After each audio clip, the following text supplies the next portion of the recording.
Lot prospered, not because he prayed, not because he asked or waited or even understood the promise, but because he stood close, next to a man who did. A man who listened when God spoke. A man who built altars when others built plans. And somehow, just being near that kind of faith was enough for the overflow to reach him too. His tents grew, his herds expanded, his name carried weight. I came here with nothing. No land, no legacy, just grief and hope. But now look at us. Servants, livestock, influence. Maybe this is my moment. Maybe I'm next. Maybe it's finally my turn. We have just as much now. Tents, servants, livestock, even our own name among the people. Why do we still follow? Why do we keep walking in the shadow of a man chasing a voice we've never heard?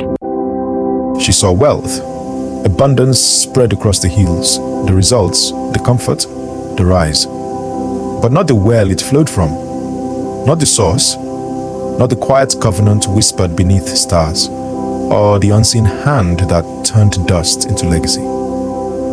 She measured the gain, but missed the grace that made it grow. And in her eyes, following began to look a lot like waiting for something that might never be hers. It started with sheep, a few herds, a few tents, nothing more. But it was never about the sheep. It was about space, about stewardship, about spirit. The land could only hold so much, and hearts even less. It's growing too fast. The flocks, the servants, the ambition. I see it in his eyes, Abram. He's not ready, not for what comes with this kind of growth. He honors you, yes, but he's starting to imagine himself without you. That kind of vision can divide a camp before anyone moves. It was never about livestock.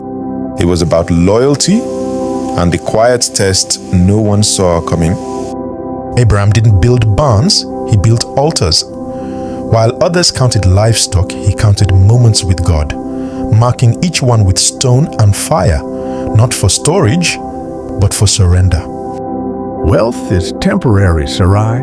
It comes, it goes. But alignment, that's eternal. As long as we stay in step with Him, everything else will find its place. Even the things we think we're losing.